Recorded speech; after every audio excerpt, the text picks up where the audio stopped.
दुखद घटना हुई है आपके परिवार में, आपके साथ में।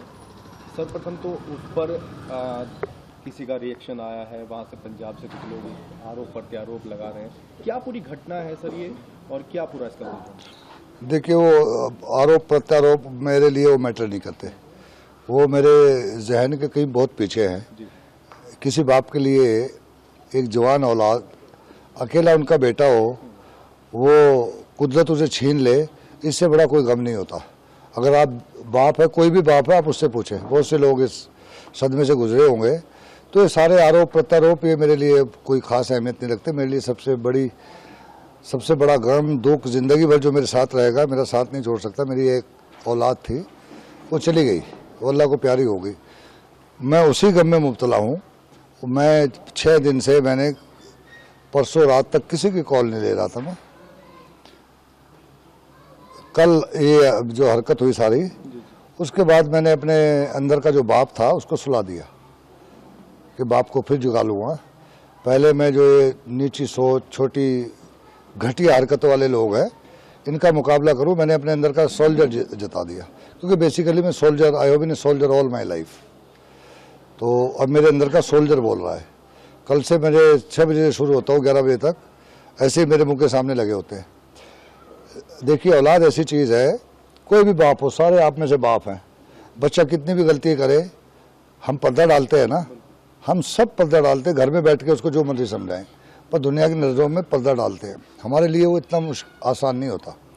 आपके सबके घरों में 2, 3, 4, 5 लोग होते हैं, पड़ोसी होते हैं। मेरे घर में तो 40 लोग होते हैं, 10 काम करने वाले होते हैं, 20 सिक्योरिटी वाले होते हैं। तो हमारे घर उस सेंस में कोई प्राइवेसी नहीं रहती, उन सबको पता होता है। और वो उतनों को आगे बताते, वो आगे बताते हैं, तो अंदर खाते सब पता होता है। पर माँ बाप अपने मुँह से नहीं कभी कहता कि मेरी औलाद बुरी है।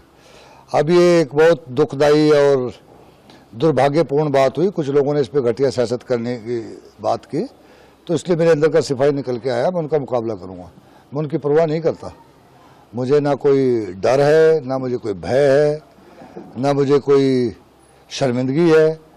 कोई हमने गलत काम नहीं किया है, हम इनका मुकाबला करें। आप मुझे बताएं, आप सारे बैठे हैं लोग, आपने कभी सुना है किसी बाप ने बेटे को मारा? मैं डेली अखबार में पढ़ता हूँ, डेली उठता हूँ, ट्रिब्यून अखबार पढ़ता हूँ सुबह उठ के, और इंडियन एक्सप्रेस। पंजाब में ऐसे माहौल है, बहुत सारे बच्चे नशे में मुलविस है। तो डेली ऑलमोस्ट मैं फिर अपनी फैमिली को बताता हूँ कि देखो, आज वो बच्चा नशेड़ी था, उसने अपनी दादी को मार दिया।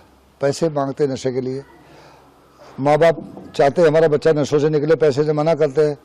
आज उस बच्चे ने दादी को मार दिया, आज दादा को मार दिया, आज बाप को। ऐसा मैंने तो आज तक नहीं पढ़ा कि किसी बाप ने बच्चे के नशे की वजह से उसको मारा हो, नंबर 1। और ऐसा कोई बाप हो जिसके साथ माँ भी शामिल हो बच्चे को मारने में। आप याद करो, पूछो अपने बुजुर्गों से, पूछो पिछले 100 साल की पूछो कि माँ बाप दोनों मिले हों कत्ल करने में, ठीक है। और इससे आगे बढ़ो, ऐसा केस जिसमें बेटी भी शामिल हो, बहन भी शामिल हो, बाप भी माँ भी, और उसको मार रहे हैं, और बहू भी। दुनिया में एक केस दिखाओ मुझे। तो ये बहुत फिजूल की वाहियात बात है। बेटे में कितनी भी कमी हो, बाप का दिल होता है। मेरे बच्चे ने 18 साल से वो इसमें मुब्तला था, इस बीमारी में। पंजाब के हज़ारों बच्चे इसमें मुब्तला हैं, हज़ारों घर उजड़े हैं, कितनी माओं के लाल खो गए हैं नशे की। बॉर्डर के उस पार से नशे आते हैं, बहुत डेली आप अखबारों में पढ़ते हैं। अब तो पुलिस के लिए, फोर्सेज के लिए बहुत मुश्किल हो गया। पहले BSF होती थी, जब उस पार से हथियार आते थे, टेररिज्म आता था, उधर से इंपोर्ट होता था, वहाँ से एक्सपोर्ट होता था। फिर भारत सरकार ने वो बाड़ लगा दी तारों वाली, वो बंद हो गई। अब उसका कोई मायना नहीं रहा बाढ़ का, क्योंकि ड्रोन से सब कुछ आ रहा है।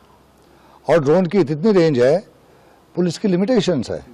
अब कोई टेक्नोलॉजी डेवलप होगी, कर रही है भारत सरकार, उसका मुकाबला करेगी। आज की डेट में तो नहीं है, वो अपने टारगेट पे भेज देते हैं, नशा पहुंच जाता है।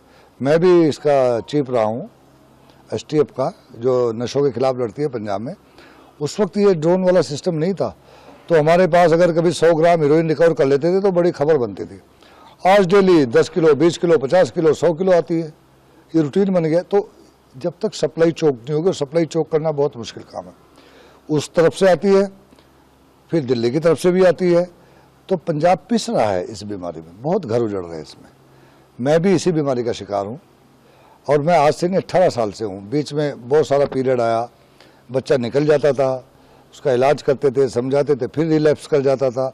बहुत सारे इंसिडेंट्स हुए हैं। बच्चे ने इस नशे की हालत में बड़ी हरकतें की हैं। गुस्सा आता था, पुलिसमैन अंदर का जागता था, पुलिस को देते थे, शाम तक बाप जाग जाता था, फिर वापस ले आता था। बहुत सीरियस घटनाएं हुई है।